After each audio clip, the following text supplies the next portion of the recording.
Many Pokemon games have gotten plenty of remakes in the past few years. But what about beloved community-made games too? Well, in today's video of ROM Remake, I'll be covering Pokemon Vega by remaking its fakemon, difficulty, graphics, and more. So on that note, let's begin with... Since I mentioned that in my opinion this ROM is still underrated, that also implies that I don't have many issues with the game as it currently is, which is correct.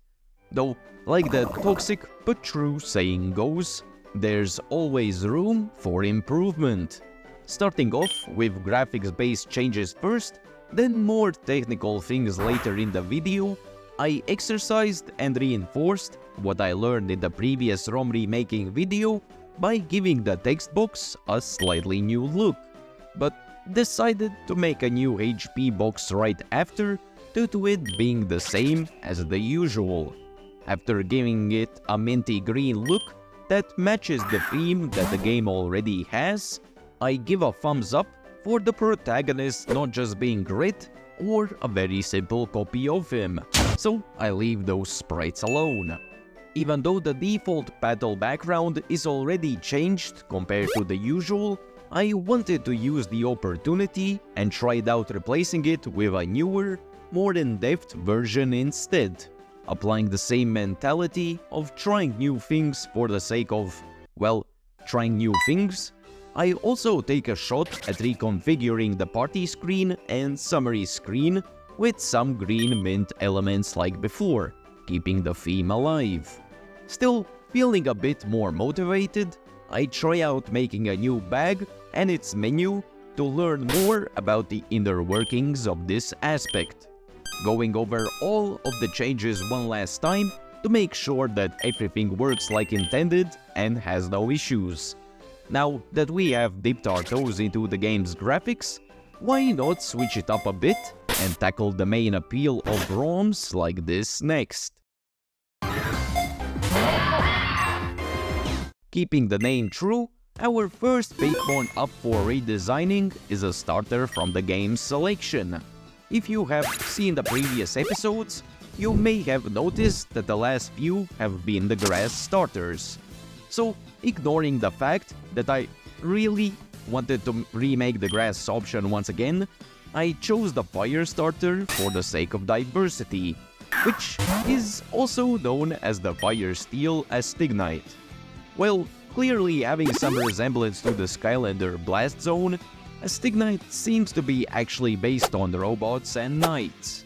The fandom states that it may also get inspiration from robot masters in the Mega Man franchise, which makes me somewhat agree with them when designs like Torchman and Magma Man enter the conversation. I mean, the stats justify the bulky and defensive looking defense with a 530 stat total, so I guess we got to keep the largeness and the fakemon line's Cyclops aesthetic in mind for the redesign, especially since the dex doesn't really give much besides the obvious. Revisiting some of the elements from the second stage's design, since the regular third stage doesn't really bear resemblance to it on its own. The bulkiness comes as expected into the frame with how I mentioned it before eventually, while also throwing in more elements that make it actually look more worthy of its steel typing. Getting to the always delightful coloring and shading phase, I give the steel parts of the body that metal-like texture, lightness to the flames, and the usual stuff for the rest, which ends with a finished Gen 5 sprite for later. As for now, I add all of the sprites into the game and use the opportunity to show them off in the ROM itself. Of course, the shiny is here too, with a reference to my previous Blast Zone comment, but let's finish Astignite with that Gen 5 look.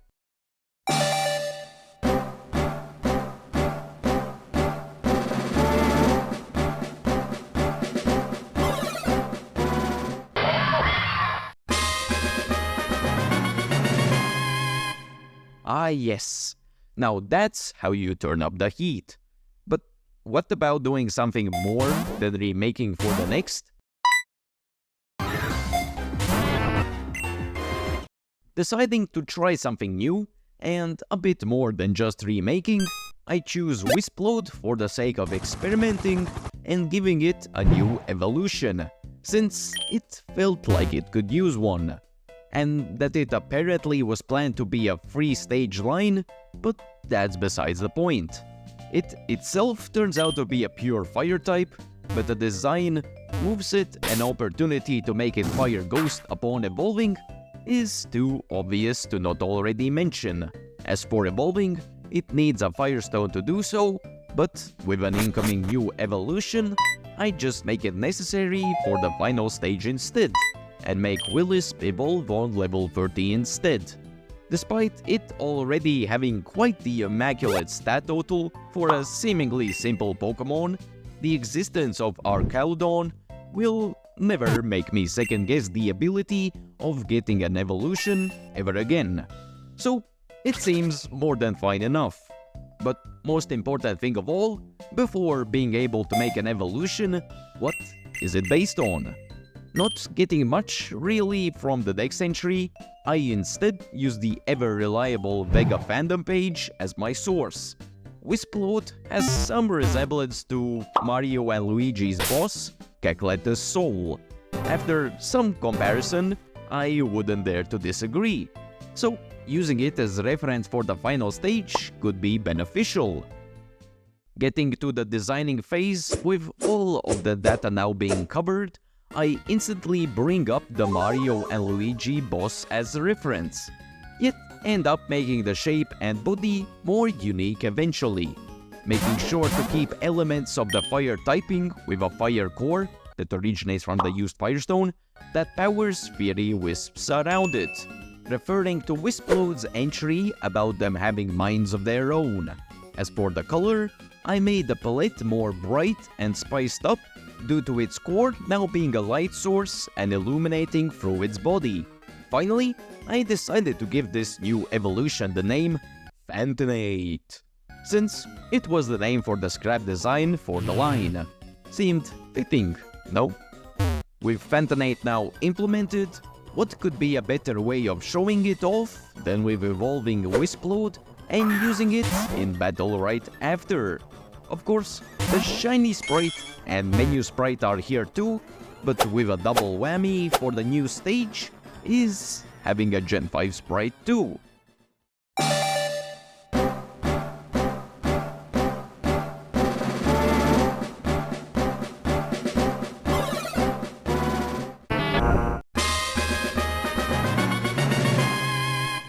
Well, I would say that I have achieved what I set out to do, but what do you think?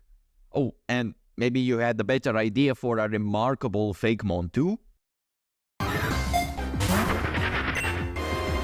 Like we usually do it, the third remake from the fakemon roster was left up to you with a poll, which Solarisen eventually won.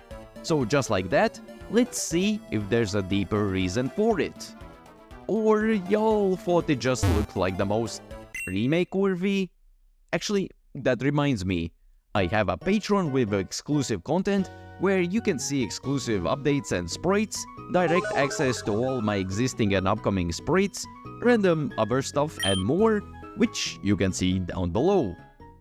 Back to the main topic, Solarisen is a Phoenix-based fire dragon design. Yes, I know it's the third fire type in a row, deal with it. Which is the final stage with a pretty good stat total for what it is. As for deeper lore, the only real mentionable thing is that its flame wings are the core of its design, so I'll definitely keep that in mind. I guess it being called Phoenix before is actually the last thing I wanted to mention, so let's just speed it up and start redesigning. Deciding to go for a body shape and pose that lets the wings shine the most, I keep the initial idea of the concept alive, but this time in a new version with refined sizes and shapes of all of its parts. Finally tackling the wings and making them actually look fiery, I pulled together the whole design with upgraded colors at the end. then bring the focus back onto the wings with an animation which gives them quite the spotlight. Having the rest of the sprites made and added into the ROM now too, we don't need to leave anything up to imagination and get to see all the sprites actually in-game instead. For Solarisen Shiny, I decided to just remaster the original version, then came up with something new right after.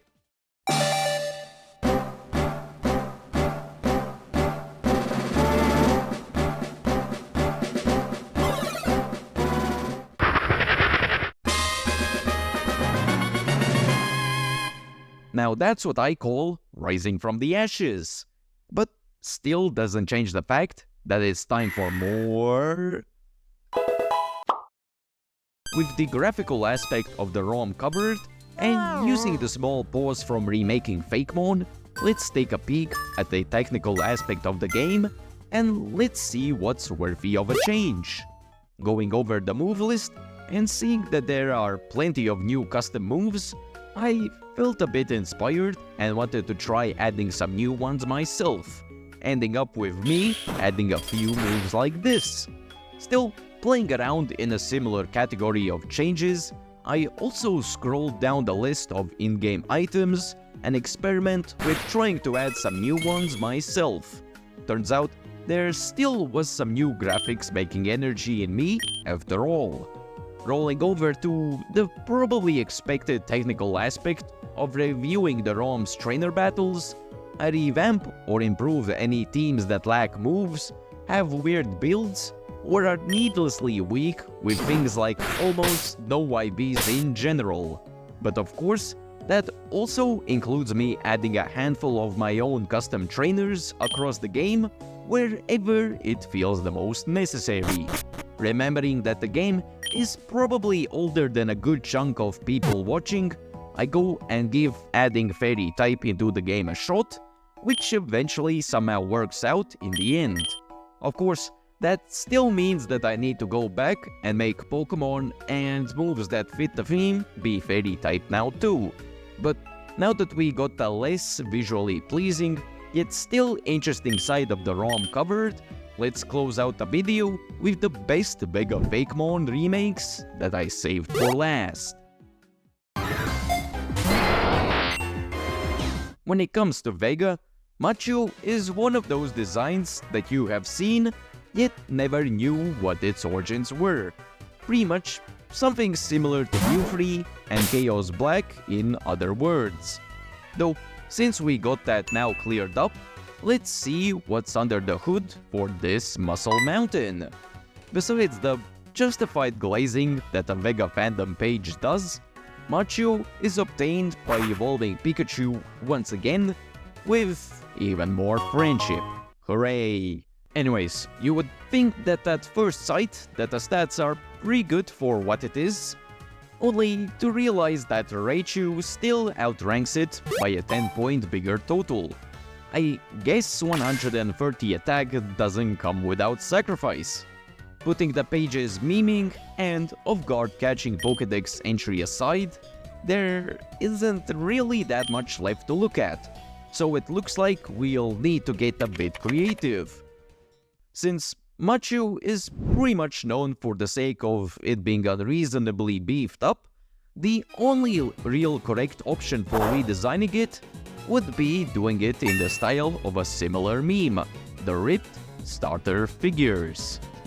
Beefing the already beefed fella to extreme proportions, the majority of the time goes into sculpting this godly creature's muscles, thighs, abs, and everything else.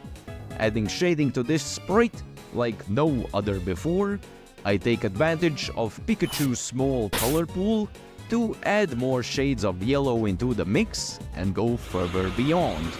But, of course, what would be the point of making a beefcake if we didn't make it flakes after making the time to animate it?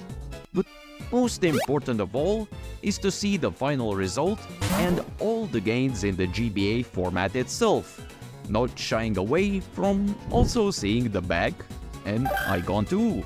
The shiny, being a tanned version of Machu just seemed So simple, yet perfect not to do. But even better is...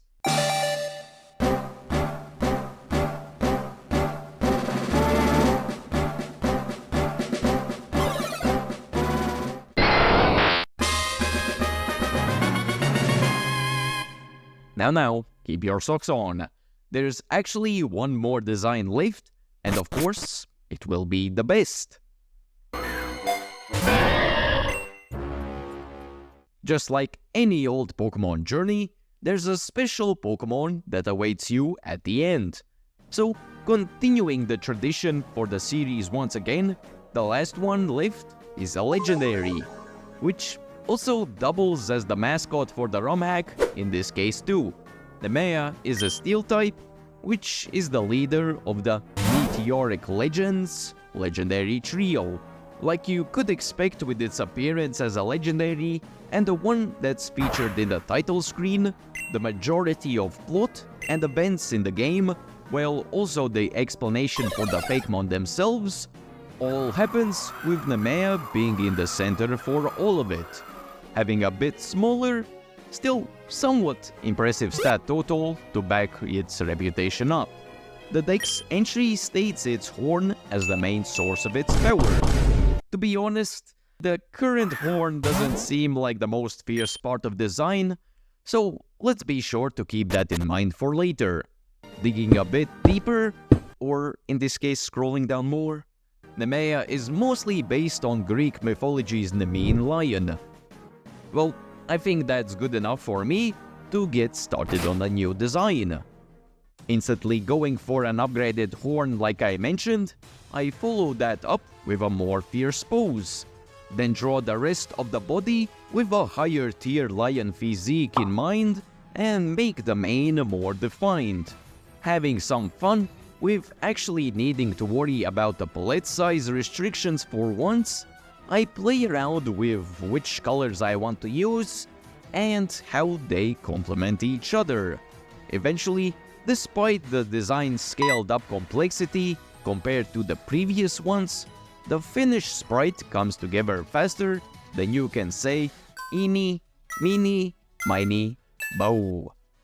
Finally getting our hands on the reshaped legendary in the game, all perspectives seem quite good to me. What do you think? But before you come to a full conclusion, we can't forget about the other sprites too. For the shiny, I decided to give it a more metallic, cosmic look to reflect its typing better and be more fitting for a Meteoric Legend trio leader role. But that's without saying that this is cooler.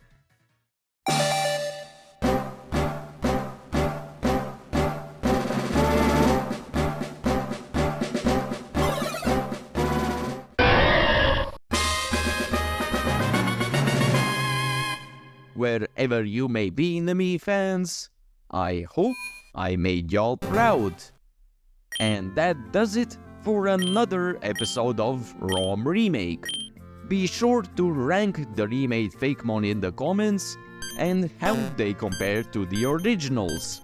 I also wanted to actually clarify that the ROMs I remake are purely for the video and sake of entertainment, and won't be released anywhere out of respect for the original developers. I hope you understand. Of course, massive shoutouts to my patrons, aka the Goat Club, like usual. Don't check out my Twitter, just don't, and stay tuned for more. See ya!